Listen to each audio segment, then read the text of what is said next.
In the end. Yeah, we sort of ground a bit of a halt there at the end, didn't we? It was I thought for 3 quarters we probably controlled the game.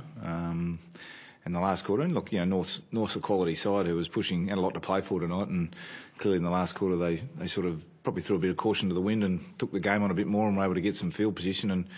And the loss of probably Duday in that third quarter just meant we were a tall defender down, and they started clunking the ball. And then from there we found a way, which was pleasing because I thought the guys had spent a lot of energy setting up the lead, so didn't probably plan on using it all, but we sort of did at the end. And, earlier in the season, some people may have suggested that Andy Otten had become too slow, not good enough to still play AFL football. And tonight he played a great game.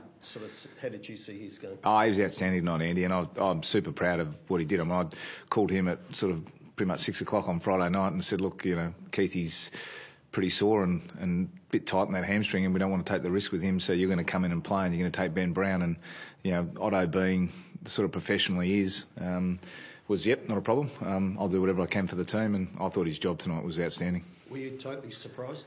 No, I know. I've seen him. He's been playing some good footy for us at SANFL level. Obviously a big job, against the guys pushing for the Coleman medal, but he reads the game really well, and his positioning was really good, and he had a very good night. He's declared that he wants to play next year, but he's told, in his words, it's a numbers game. What does it mean for him? In terms of... Where does he fit? Oh, well, look, we're assessing the list at the moment, and, I guess we've got a number of guys who are off contract, and we need to assess exactly what it looks like through the next 6 weeks or so in terms of what it is. I mean, Andy, we know his leadership potential, his quality, and you saw tonight his capability, so that'll happen in due course of time. Can a guy save his career or put forward an audition in 2 weeks? Well, he certainly didn't do himself any harm tonight. And he's played a number of roles for us in the last few seasons. Since I've been here, he's played back, he's played forward, he's even pinch hit in the ruck for us at a period. So we know he's a flexible player, we know he's a great team man, we know that he's got leadership, and all those things go in his favour in terms of looking at spots on lists. What was the mood before the game like? Obviously, the result didn't mean anything, as far as the finals go, but obviously you wanted to achieve a lot of good things, but the mood of the players, were they more relaxed knowing that the pressure's off them? Well, I mean, you've always got something to play for, so I don't really sort of buy into that we're just playing for nothing. I mean, we were playing... Today we had our members to play for. It's always a big round for us, our last home game. We got a member appreciation round, and again, I don't know what the crowd was, but 50-odd thousand turn up, and it's been a disappointing and frustrating year for them as well. So it was important that we performed not only for ourselves and not only to keep us in a really good headspace about what we're capable of doing and what creates winning for us and building those habits, but also for the people who support us all year. So, for the players, it was probably an opportunity to play. As you say, there's no sort of pressure on the result of the game per se, but it was just an opportunity to play and put forward what they're capable of playing. And I thought for 3 quarters we were very good. In the last quarter, we sort of just dribbled to the line. So on the big picture, how many answers do you have for what's happened this year, and how many are you still searching for? We had a pretty reasonably clear picture. We've sort of, I won't go into the details of what that looks like, but it's obviously, if I summarise the year, it's been one that's been, a bit frustrating, a bit disappointing. And ultimately we've come short of what we want to do, which is each year playing the final. So, there's a variety of reasons behind that, and they're the things we'll assess. And we now get an opportunity, play next week and then review, as we do at the end of every period of season, whether it be mid-season or at the end of season. Last year we did exactly the same, and just go, what do we learn? What's the competition telling us? What's our playing list telling us? What do we need to do to improve? Is it method? Is it our coaching? Is it our training style? Whatever it is, and that's a big hopper, and a lot of things are in that hopper, and then we allocate the time we want to spend. On the pendulum, is it minor adjustments or major rethinking? No, I think it's probably more minor tweaking, to be honest. I think we saw tonight our style of play we think is capable. There's some areas we want to tighten up on, and tonight was probably a good snapshot of the year. I mean, we played some really strong footy, and then we had a period where we lost a bit of control of the game, and we kept them to 6 goals for the first 3 quarters. They kicked 5 in the last. So that's something we need to be better. We just need to be better for longer in some of those areas, and one of the areas is obviously our ability to defend the ball. But tonight there was still a lot to like. I thought our midfield was really, really strong. Our ball use at times created some great opportunities.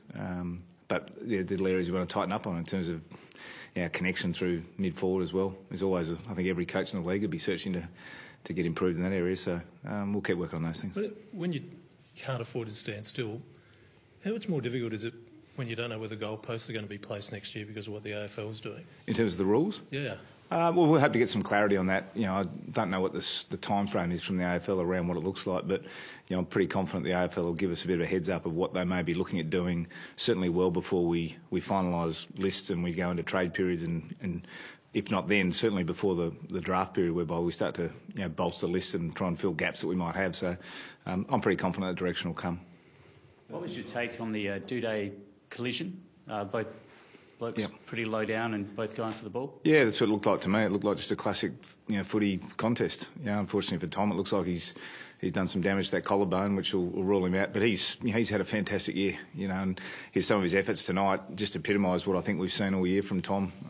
Some of his aerial stuff's outstanding. Some of his third-in support to help his teammates out, and that last contest, which looks like it'll be his last contest for the year, sort of again shows why we're so rapt to have a young guy like Tom on the list. Brody Smith. What's that? Brody Smith. What happened? Yeah, so Brody he got a cork in the calf last week, and he came out and he trained on Thursday, and we were really hopeful that he'd come good. It was a bit sore on Thursday, so he wasn't able to complete training on Thursday, and then we left him till Saturday. But it was still really tight and sore, and he just wasn't confident. So we ruled him out. Well, how about as well as it for Tom Duday and his rising star bid?